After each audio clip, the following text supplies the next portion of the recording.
सुनाई दे रही हैं चारों तरफ। दिवाली दरवाजे पर दस्तक दे रही हैं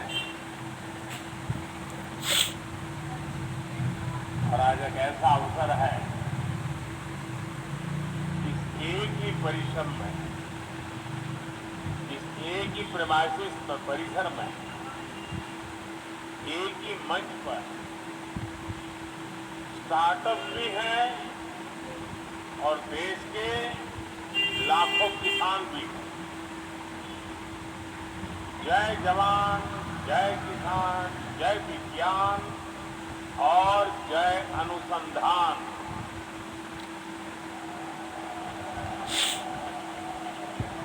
एक प्रकार से ये समारोह इस मंत्र का जीवन स्वरूप हमें नजर आ रहा है। साथियों, भारत की खेती के सभी बड़े भागीदार आज रूबरू में और वर्चुअली पूरे देश के हर कोने में इस कार्यक्रम में हमारे साथ जुड़े हुए हैं। ऐसे महत्वपूर्ण मंच से आज किसानों के जीवन को और आसान बनाने, किसानों को और अधिक समृद्ध बनाने और हमारी कृषि व्यवस्थाओं को और आधुनिक बनाने की दिशा में कई बड़े कदम उठाए जा रहे हैं। आज देश में 600 से ज्यादा प्रधानमंत्री किसान समृद्धि केंद्रों की शुरुआत हो रही है और मैं अभी यहाँ जो प्रदर्शनी लगी है उसे देख रहा था। एक से बढ़कर एक ऐसी अनेक टेक्नोलॉजी के इनोवेशन वहाँ है, तो मेरा मन तो कर रहा था कि वहाँ जरा और ज़्यादा रुक जाऊँ, लेकिन त्योहारों की सीजन है, आपको ज़्यादा रोकना नहीं चाहिए, इसलिए मैं मंच पे चला आया। लेकिन वहाँ मैंने ये प्रधानमंत्री किसान समृद्धि केंद्र की जो रचना देखी, उसका एक जो मॉडल खड़ा किया, मैं वाकई मनसुख भाई और उनकी टीम को बधाई देता हूं। ये किसान के लिए सिर्फ उर्वरक खरीद बिक्री का केंद्र नहीं है, एक संपूर्ण रूप से किसान के साथ घनिष्ठ नाता जोड़ने वाला, उसकी हर सवालों का जवाब देने वाला, उसकी हर आवश्यकता में मदद करने वाला ये किसान समृद्धि केंद्र बना है। साथियों, थोड़ी देर पहले ही देश के करोड़ों किसानों को पीएम किसान सम्मान निधि के रूप में 16,000 करोड़ रुपए की एक और किस्त उनके खाते में जमा हो गई।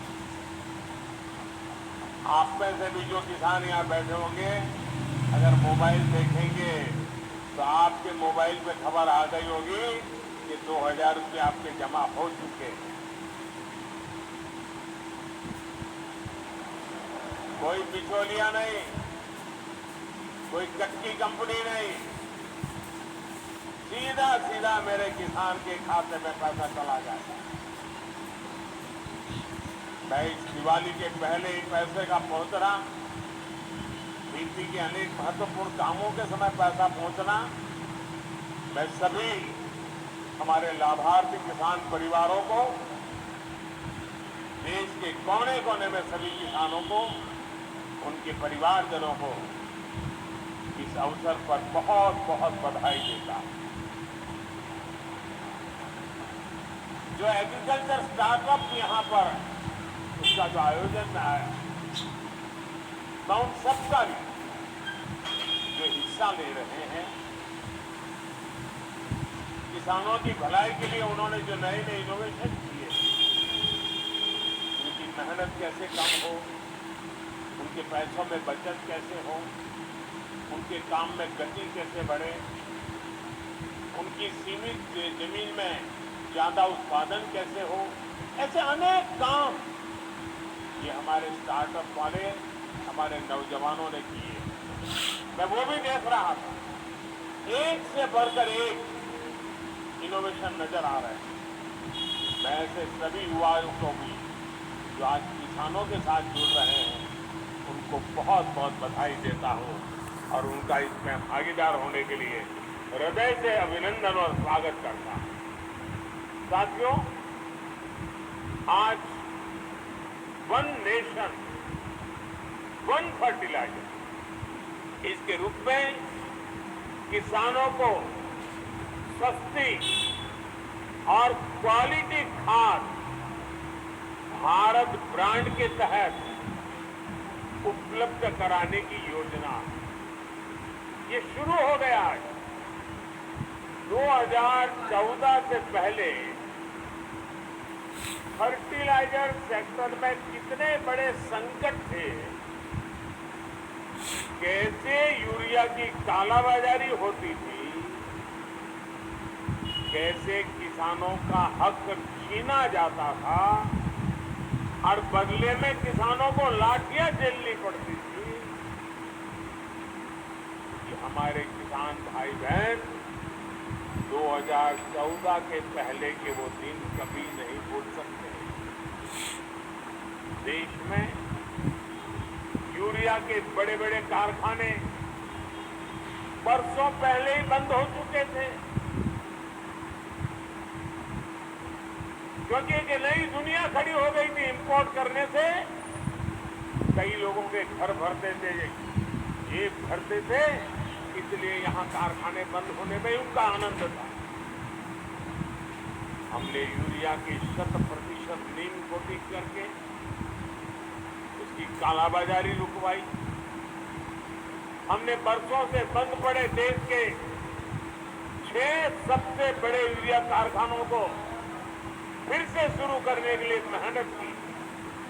साथियों, अब तो यूरिया उत्पादन में आत्मनिर्भरता के लिए भारत अब तेजी से लिक्विड नैनो यूरिया, प्रवाही नैनो यूरिया की तरफ बढ़ रहा है। नैनो यूरिया कम खर्च में अधिक प्रोडक्शन का माध्यम है।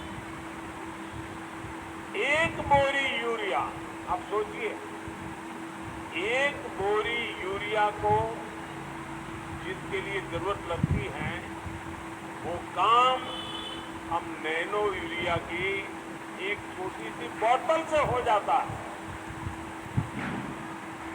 ये विज्ञान का कमाल है, टेक्नोलॉजी का कमाल है, और इसके कारण किसानों को ये यूरिया के बोरे लाना, ले जाना, उसकी मेहनत, ट्रांसपोर्टेशन का खर्चा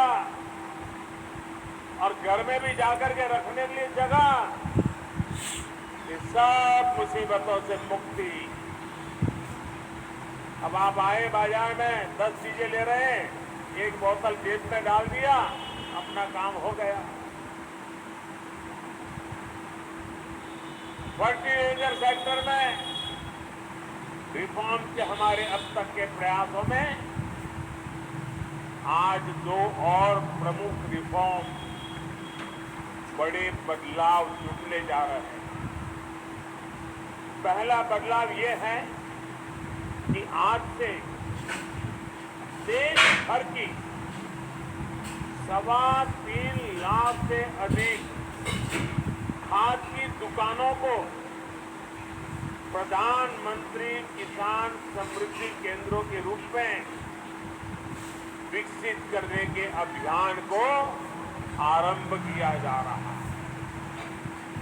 ये ऐसे केंद्र होंगे जहां सिर्फ खाद ही मिलेगी ऐसा नहीं, बल्कि बीज हो, उपकरण हो, सॉइल टेस्टिंग, मिट्टी की टेस्टिंग हो, हर प्रकार की जानकारी जो भी किसान को चाहिए वो इन केंद्रों पर एक ही जगह पर मिलेगी।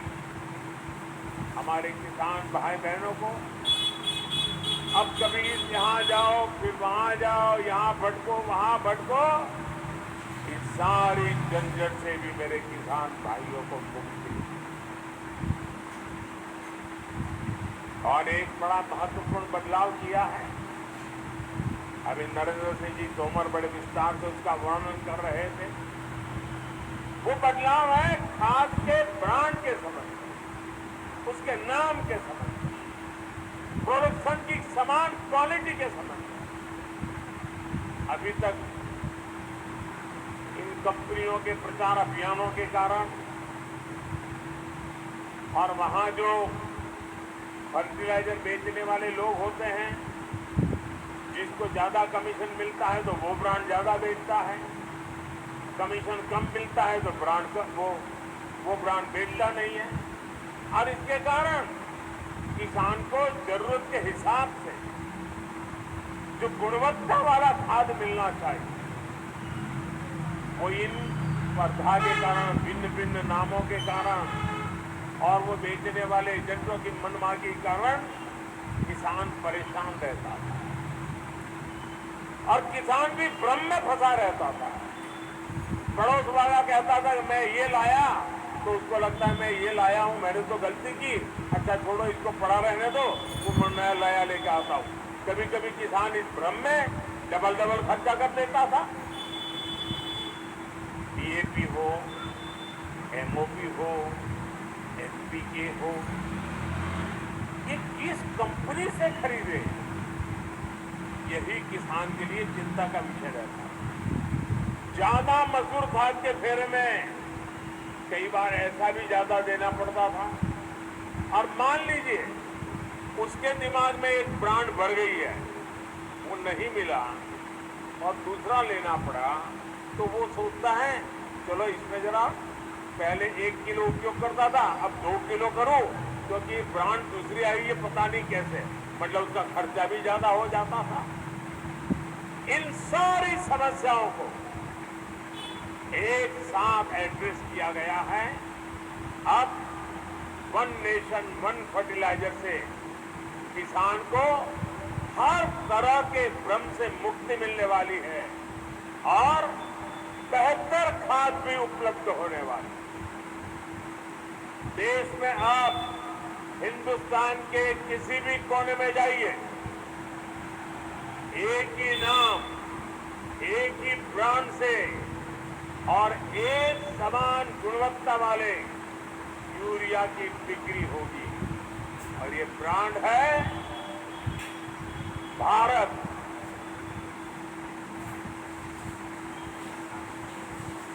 अब देश में यूरिया भारत ब्रांड से ही मिलेगी।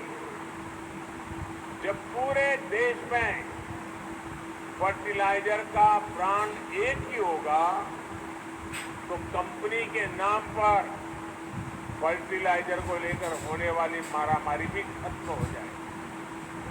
इससे फर्टिलाइजर की कीमत भी कम होगी, खाद तेजी से पर्याप्त मात्रा में उपलब्ध होगा। साथियों, आज देश में लगभग 85% हमारे जो किसान हैं वो छोटे किसान हैं। 1 हेक्टर 1.5 हेक्टर से ज्यादा जमीन नहीं है इनके पास। और इतना ही नहीं, समय के साथ जब परिवार का विस्तार होता है, परिवार बढ़ता है, तो उतनी छोटे से टुकड़े के भी टुकड़े हो जाते हैं। जमीन और छोटे छोटे टुकड़े में विभाजित हो जाती है। और आजकल जलवायु परिवर्तन देखते हैं, दिवाली तो आ गई, बारिश जाने का नाम नहीं ले रही है। प्राकृतिक प्रकोप चलता रहता है। साथियों, उसी प्रकार से अगर मिट्टी खराब होगी, अगर हमारी धरती माता की तबीयत ठीक नहीं रहेगी, हमारी धरती माता ही बीमार रहेगी, तो हमारी मां उसकी उपजाऊ क्षमता भी घटेगी, पानी की सेहत खराब होगी